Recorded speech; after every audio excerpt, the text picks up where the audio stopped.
अस्सलाम वालेकुम।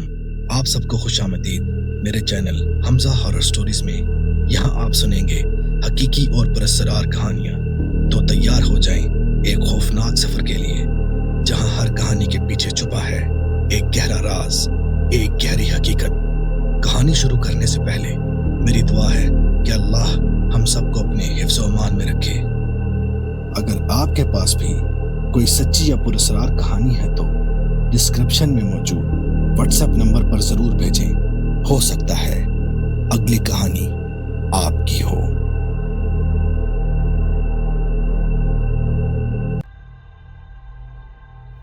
ये वाकया अली के साथ कैलिफोर्निया में 2013 में पेश आया। अली 20 साल का नौजवान था जो पार्ट टाइम एक लोकल पिज्जा शॉप के लिए डिलीवरी करता था। वो अमूमन रात के वक्त काम करता। तकरीबन 3 हफ्ते तक एक अजीब पैटर्न दिखाई दिया। रोजाना इसी एक घर से एक ऑर्डर आता, तकरीबन 10:30 से 11 बजे के करीब, मगर हर बार दरवाजा खोलने वाली मुख्तलिफ लड़की होती। शुरू में तो अली ने यह महज एक इत्तेफाक समझा, मगर जब यह बाकायदगी से 3 हफ्ते तक जारी रहा तो इसका शक बढ़ गया। एक रात जब फिर उसी घर का ऑर्डर आया, अली ने फैसला किया कि वो आज पिज्जा डिलीवर करके वापस नहीं जाएगा, बल्कि वो इस बार सूरत हाल को ऑब्जर्व करेगा।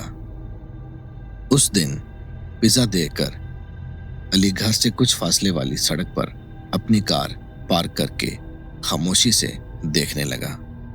वो ठान चुका था कि आज वो चंद घंटे बैठकर सब कुछ नोट करेगा। इब्तिदा में 2 घंटे तक कुछ भी गैर मामूली नहीं हुआ। अंधेरा था और मोहल्ला पुरसुकून दिखाई दे रहा था। इसीलिए अली को लगने लगा था कि वो शायद गैर जरूरी चीजों पर तवज्जो दे रहा है। लेकिन अचानक एक बड़ी कार्गो वैन गली में दाखिल हुई और उस घर के गैराज के सामने रिवर्स करके रुक गई। वैन से 2 मशकूक आदमी उतरे। वो पोर्च पर बैठ गए और बाकायदगी से दाएं बाएं देखने लगे, ऐसे जैसे ये जांच रहे हो कि कोई इन्हें नोटिस तो नहीं कर रहा। अली अपनी गाड़ी में बैठा ये सब देख रहा था। खुशकिस्मती से जहां अली की गाड़ी पार्क थी वहां अंधेरा था। तकरीबन 20 मिनट बाद एक आदमी ने किसी को कॉल की और फिर गैराज का दरवाजा खुला। उन आदमियों ने वैन का पिछला दरवाजा खोला और उसमें से फर्नीचर बाहर निकालने लगे। कालीन, सोफे, बड़े ढेर, हर चीज मुनज़्ज़म तरीके से रखी गई। अली हैरत से ये देख रहा था मगर चुप रहा। फिर अचानक वैन के अंदर से तकरीबन 6 लड़कियां बाहर निकलीं, जिनकी उम्र अंदाज़न 19 से 25 साल के बीच मालूम होती थी। वो सब लड़कियां सीधे घर के अंदर चली गईं। तकरीबन आधे घंटे बाद घर के अंदर से 4 मुख्तलिफ लड़कियां बाहर आईं। वो वैन के पिछले दरवाजे से अंदर जा बैठी और फिर इन आदमियों ने वही सारा सामान फिर से वैन के अंदर वापस रखा। ये देखकर अली को सब कुछ समझ आ गया कि ये कोई आम घर नहीं, बल्कि यहाँ कुछ बड़ा और खतरनाक चल रहा है। फर्नीचर सिर्फ ढोंग था ताकि लड़कियों को छुपाया जा सके। अली ने झट से फोन निकाला, फ्लैश ऑफ की और दबे दबे हाथों से तस्वीरें लेने लगा। घर, वैन का नंबर, वो लोग और लड़कियां, सब। फिर इसने फौरन 911 पर कॉल की, पूरी तफसील दी और तस्वीरें भी भेज दी। पुलिस ने फौरन एक्शन लिया। इलाके पर कड़ी नजर रखी गई और चंद दिन बाद अचानक छापा मारा गया। वैन पकड़ ली गई, कई आदमी गिरफ्तार हुए और वो लड़कियां जिन्हें जबरदस्ती रखा गया था, इन्हें आजाद करा लिया गया। पता ये चला कि ये एक बड़ा ह्यूमन ट्रैफिकिंग नेटवर्क था।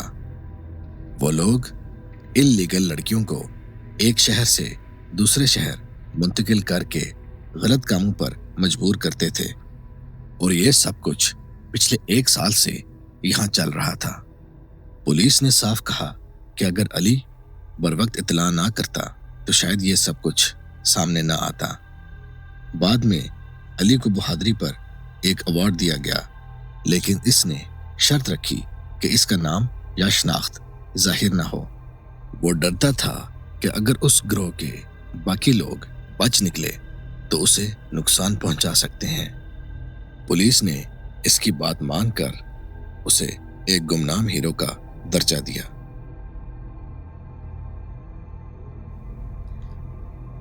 ये वाकया फारूक के साथ 2011 में पेश आया। आइए उनकी जुबानी सुनते हैं। मेरा नाम फारूक है और उस वक्त मैं कॉलेज का फ्रेशमैन था। खुशकिस्मती से मेरी फैमिली काफ़ी सपोर्टिव थी, इसीलिए मेरा ज़्यादा बिल नहीं थे। अलबत्ता खाने पीने और दोस्तों के साथ घूमने फिरने के अखराजात मैं खुद ही बर्दाश्त करता और इसके लिए मैं पार्ट टाइम ऊबर ईट्स पर डिलीवरी करता। मैं एक पुरानी होंडा एकॉर्ड चलाता था, जो हकीकत में तो शायद कबाड़ खाने में होनी चाहिए, मगर किसी न किसी तरह मेरा काम चला रही थी। उस दिन मैं कई घंटे से डिलीवरी कर रहा था और रात के करीब 10 बजे मुझे पिज़्ज़ा हट का एक ऑर्डर मिला। बज़ाहिर इसमें कोई ख़ास बात नहीं थी। मैंने तकरीबन 15 मिनट एक सुनसान हाईवे पर सफ़र किया। हाईवे से एक कच्ची सड़क पर मुड़ना था। चारों तरफ जंगल था और कोई स्ट्रीट लाइट मौजूद नहीं थी। मेरी होंडा की लाइट्स बहुत मध्यम थी, जिससे इस सड़क पर चलना मज़ीद मुश्किल हो गया। 1 मिनट बाद वो कच्ची सड़क अचानक ख़त्म हो गई। सामने बस समुंदर नज़र आ रहा था। मैंने ऐप चेक की तो इस पर साफ लिखा था कि मैं सही पते पर मौजूद हूँ, मगर वहाँ कोई घर नहीं था। मैंने गाड़ी से उतरकर चंद कदम आगे बढ़ाए ताकि देख सकूं कि कोई रास्ता है या नहीं, लेकिन कुछ भी नहीं था, बस दरख्त और अंधेरा। मैं सोचने लगा शायद मैं रास्ता भटक गया हूँ। जैसे ही मैं वापस पलटकर गाड़ी का दरवाज़ा खोलने लगा, मेरी नज़र दरख्तों के बीच एक मध्यम सी रोशनी पर पड़ी। वो बिल्कुल छोटी सी और साकित थी। मुझे लगा शायद किसी घर के बरामदे की लाइट होगी। मैं ज़रा सा आगे बढ़ा ताकि बेहतर देख सकूं, मगर रोशनी इतनी कमज़ोर थी कि इर्द गिर्द कुछ नज़र नहीं आ रहा था। मैं बस दरख्त को ही देख रहा था जिसके पीछे वो लाइट थी। मैं कुछ लम्हे वहीं खड़ा रहा, हाथ में पिज़्ज़ा बॉक्स पकड़े परेशानी का शिकार रहा। फिर अचानक वो रोशनी हरकत करने लगी। वो दरख्त के पीछे गई और या तो बुझ गई क्योंकि दोबारा नजर नहीं आई। अब मैं खासा बेचैन हो गया। अगर ये वाकई ऑर्डर देने वाले का घर था तो वो रोशनी और हरकत क्या थी? मैं पीछे हटा ही था कि अचानक पत्तों पर चलने की आवाज सुनाई दी। ये आवाज सामने अंधेरे से आ रही थी, बिल्कुल वहीं से जहां रोशनी दिखाई दी थी, और वो आवाज करीब तर आती जा रही थी। मैंने फौरन पिज़्ज़ा बॉक्स जमीन पर फेंका और गाड़ी में घुस गया। मेरी पुरानी गाड़ी को स्टार्ट होने में हमेशा वक्त लगता था और इस वक्त तो दिल जोर जोर से धड़क रहा था। बिलाखिर गाड़ी स्टार्ट हुई। मैंने 3 पॉइंट टर्न मारा और वापस जाने लगा। इसी दौरान मेरी हेडलाइट्स के कोने में एक मंजर देखकर मेरा खून जम सा गया। 3 आदमी जंगल में से तेजी से दौड़ते हुए मेरी तरफ आ रहे थे। ऐसा लग रहा था कि ये मेरा रास्ता रोकना चाहते हैं। उनके चेहरों पर अजीब सी वहशत थी। खुशकिस्मती से मैं उनके पहुंचने से पहले वहां से निकल गया, वरना अगर वो मेरे सामने आ जाते तो ना तो मेरी गाड़ी की ब्रेक की ताकत थी कि वो रुक सकती और ये शख्स गाड़ी के नीचे कुचले जाते। जब मैं हाईवे पर पहुंचा तो सीधा घर की राह ली और इसी वक्त अपनी शिफ्ट खत्म कर दी। घर आकर मैंने गूगल मैप्स पर वो जगह देखी। वहां कोई मकान मौजूद ही नहीं था, बस एक बेआबाद कच्ची सड़क जो समुंदर पर जाकर ختم ہو جاتی تھی۔ مجھے نہیں معلوم تھا کہ اس دن جنگل میں کتنے لوگ چھپے ہوئے تھے، لیکن ایک بات ضرور جانتا ہوں، میں بہت ہی خوش قسمت تھا کہ زندہ واپس آ گیا۔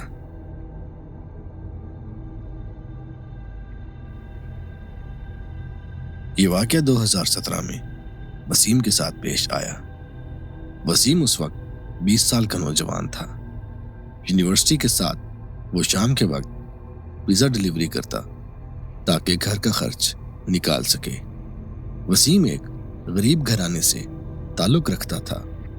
اس کے والد بیمار رہتے، اسی لیے وسیم ہمیشہ محتاط رہتا اور کبھی کسی سے بحث یا جھگڑا نہ کرتا۔ ایک رات وسیم کو شہر کے ایک علاقے میں پیزا ڈیلیور کرنے کے لیے جانا پڑا۔ مکان بہت بڑا تھا۔ گیٹ پر سپاٹ لائٹس لگی ہوئی تھی جو سب کچھ روشن کر رہی تھیں، مگر پھر بھی ماحول میں ایک انجانا سا خوف تھا۔ وسیم نے بیل دبائی مگر کافی دیر تک کوئی جواب نہ آیا۔ آخرکار کچھ دیر بعد دروازہ کھلا تو ایک نوجوان لڑکی باہر آئی جس کی عمر 22 سے 25 سال کے درمیان لگ رہی تھی۔ اس کے چہرے پر خوف اور تھکن واضح تھی۔ اس نے جلدی سے پیزا پکڑا اور وسیم کے ہاتھ میں ایک کاغذ تھما دیا۔ وسیم نے پہلے سوچا کہ شاید اس کاغذ پر اس لڑکی کا نمبر لکھا ہوگا اور شاید یہ لڑکی مجھ سے دوستی کرنا چاہتی ہوگی۔ وہ ابھی یہ سوچ ہی رہا تھا کہ اچانک اندر سے ایک بھاری آواز گونجی۔ وسیم نے جھٹ سے کاغذ اپنی جیب میں ڈال دیا۔ اندر سے ایک موٹا آدمی باہر نکلا، آنکھوں میں غصہ اور لبوں پر گندی زبان لیے۔ اس نے عورت کو ماں بہن کی گالیاں دیتے ہوئے کہا، تجھے میں نے منع کیا تھا دروازہ کھولنے کے لیے، تو باہر کیوں آئی؟ عورت سہم گئی اور آہستہ سے بولی، آپ باتھ روم میں تھے اور ڈور بیل 2 بار بجی، اس لیے میں کھولنے آ گئی۔ آدمی کا چہرہ اور بگڑ گیا۔ پھر اس نے وسیم کی طرف دیکھا، پیسے اس کی طرف پھینکے اور غصے سے بولا، اوئے تجھے پیزا پکڑانے میں اتنی دیر کیوں لگ رہی تھی؟ وسیم کا دل زور زور سے دھڑک رہا تھا۔ وہ جانتا تھا کہ یہ آدمی خطرناک ہے اور کسی بڑے امیر انسان سے الجھنا اس کے پاس کی بات نہیں، اس لیے وہ خاموش رہا، پیسے اٹھائے اور جلدی سے وہاں سے نکل آیا۔ گھر پہنچ کر وسیم نے وہ کاغذ کھولا۔ اس پر لکھا تھا، میرا نام فاطمہ ہے، مجھے یہاں میری مرضی کے خلاف رکھا گیا ہے، میں نہیں جانتی کہ یہ کون سا شہر ہے، برائے کرم اس دیے گئے نمبر پر کال کریں اور پولیس کو اطلاع دیں۔ نیچے فرانس کا فون نمبر درج تھا۔ وسیم نے وہ نمبر ڈائل کیا۔ دوسری طرف سے ایک عورت نے فون اٹھایا، وہ فاطمہ کی بہن تھی۔ وسیم نے پوری صورتحال اسے بتائی۔ فاطمہ کی بہن نے وسیم کو ساری حقیقت سے آگاہ کیا کہ فاطمہ فرانس کی نیشنل ہے اور وہ ایک مصری لڑکے سے شادی کرنا چاہتی تھی، مگر والد اس بات پر راضی نہیں تھے۔ اس موضوع پر گھر میں سخت بحث چلتی۔